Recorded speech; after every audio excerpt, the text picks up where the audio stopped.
One eternity later, I finally finished Wish. And frankly, I don't get it. Let me explain. The 2023 film Wish is supposed to be Disney's 100th anniversary film.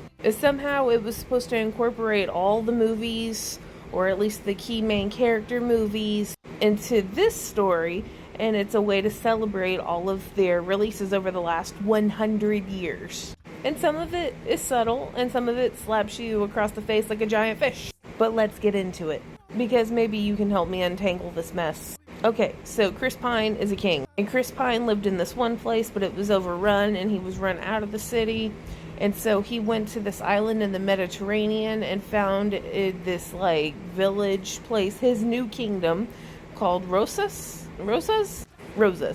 His own kingdom. He founded it. And he was so worried over the idea that, his kingdom could get burned down and stuff again, and, the safety of his people, that he learned sorcery. And through the sorcery, he found out he could grant some wishes. So the first thing he did was outlaw anybody else using magic for the sake of safety. Which, that one comes down to a personal belief system, what have you. But here comes the whole thing with wishes. So the rule in Rosas is once you turn 18, or if you move there and you're over the age of 18, you can submit the wish in your heart, your deepest wish in your heart. You can submit it to the king, and it becomes a bubble, and it lives in his little castle room. And once a month, he picks out a wish from everybody in Rosas, and he lets it come true. Now, the thing is, once you submit your wish to the king, you forget about it. You don't remember what your wish was, you just know he has a wish, and if he calls your name, that means that he's going to, make it come true, which is probably really bad business practices, because what if you don't want it anymore, which they did ask but never answered, or what if you accidentally solved the problem yourself, like the lady who he granted a wish to wanted to be like the finest dressmaker in Rosas, which what if she had already solved that issue? Does the bubble go away? Did he actually have to do anything? I don't know how the wishes work. Now, up until his nervous breakdown, he never destroys the wishes. He said even the ones that he refuses to grant, he's going to keep safe. Because apparently, if you break it, the person who wished it experiences grief. Which leads to the question, can you grieve something you don't remember? Or better yet, can you grieve something that you forgot you wanted?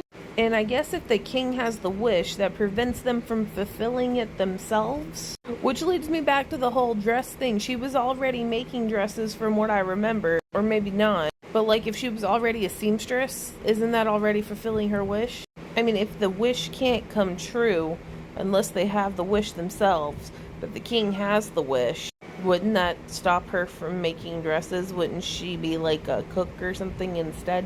But anyway, so he also has this vetting process where he goes through the wishes and he decides, what's the safest one to make come true. It can't be too vague, it can't be something potentially dangerous, and obviously it can't be something evil. He also only grants one wish a month, but he also did 14 of them last year, which means he did more than once a month. And everybody's mad about that, because they're like, well, you have the power to grant wishes. My question is, how much power, how much energy does it take for him to grant these wishes? Does it take a lot of energy out of him that he can do it one time, Wolverine rage, and then he has to rest before he can do it again? Does it take equipment? Maybe some supplies? Maybe it's bad for his health? I don't know. But anyway, okay, so there's Asha, who wants to be his apprentice. And they're in the middle of the interview, and he's walking around and he's showing her the special room where he does his sorcery and where he keeps all the wishes. And she sees her granddad's special wish. And he turned 100 that day. It was his 100th birthday. And while they're in the middle of the interview, she's like, would you grant his wish today? And he's like, I've literally talked to you for 10 minutes. You could have waited, a week or so. I mean, I do this every month. You didn't have to ask today. Granted, he is 100. I don't think we're looking at months left. I don't know. And so Chris Pine was like, I can't grant his wish because his wish is to change the world.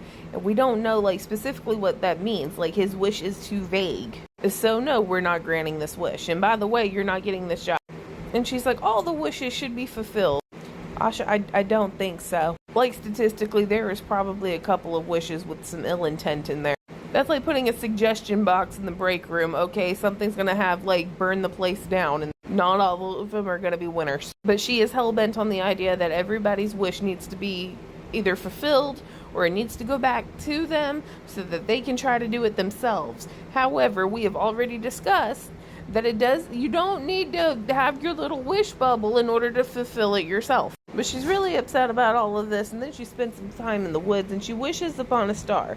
Well, the star comes out of the sky and makes all the animals talk, and it's showing her how to get everybody's wishes out of the castle so that they can come true. Which means Chris Pine is not the only thing in this land that can make dreams come true. Now, I don't know how long Rosa's been around, but Chris Pine is pretty young in this. He's probably only been on the throne like 20, 30 years. You mean to tell me in 3 decades not one other person has tried wishing on a star and then the star come true? This has never happened before. But anyways, okay, so the star comes to Earth, and then Chris Pine senses like a disturbance in the force, and he gets all upset because now there's something else magical besides him, and apparently the law's been broken. And he goes to the people to try to find out what's going on, and they just care about getting another like wish fulfilled. And he's like, are y'all serious right now? Okay, fine. You turn the fucker in that's doing magic, I'll grant a wish. And if I find out you're the one doing the fucking magic, I'm destroying your wish. Actually, he just said it was never getting fulfilled, but whatever. Which is giving me fed up dad. He's like, I keep doing everything for you people. You should be grateful. A little narcissism thrown in there because he really likes the way he looks, but whatever. But he's like, I'm trying to keep y'all safe. I fulfill wishes, and all you care about are more wishes. Like, could you be grateful for about 10 minutes? And he's so fed up, he goes to the magic book that he's not supposed to open, and then he's hypnotized under the magic book spell. So he goes to the magic book, and he gets hypnotized by the magic book, and then he starts like breaking/absorbing everybody's wishes to make himself powerful. And then Asha has to go on the run because one of the 7 dwarf best friends or whatever turned her in. In exchange, he could be turned into a knight, but he was also hypnotized, but his wish was at night. And so the rest of the friends and the little star release all the wishes because they got into the castle with like no effort, and everybody got their wish back. And apparently when they all wished upon stars and they kept wishing, the spell or something was broken. He got stuck in the mirror, so now he's a magic mirror. But they're alluding to him being the magic mirror. They're alluding to Asha being the fairy godmother. The friends are supposed to be the 7 dwarves. Peter Pan is mentioned by name. This is like House of Dragons for Disney, okay? This is a couple of decades before Snow White starts everything. The prequel, if you will. Now, did I like it? No, I can't figure out what the fuck is going on. I don't understand the wishes. And it's all well and good that you can make small alludements to your movies that have led you up to this point, but there are a number of movies that did it and did it better. Number 1, Shrek isn't even your movie, but it has all the characters. Snow White, Pinocchio. Shit, even Tinkerbell's in there, and you didn't even bother putting her in there. She has been your logo since the dawn of fucking time. Number 2 would be Lilo and Stitch. That was literally the marketing campaign, is like they would show pieces from original Disney movies, and Stitch is in there interrupting the movie. And finally, Ralph Wrecks the Internet. I'm not calling it Ralph Breaks the Internet because it's wrong and everyone knows it, and I want to know if it was an accident that they named it Ralph Breaks the Internet or what the fuck happened. But anyway, it has all the Disney princesses in it. And not just for show, not just in the background, they have conversations. So taking all of this into consideration, and the fact not one time has Chris Pine ever offered to grant one of my wishes, you're getting 5 out of 10. Basic. 5 out of 10. Okay, bye. 15, there's still time for you.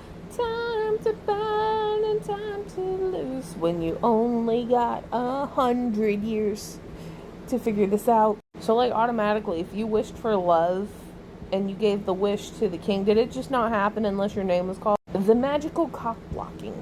Okay, bye.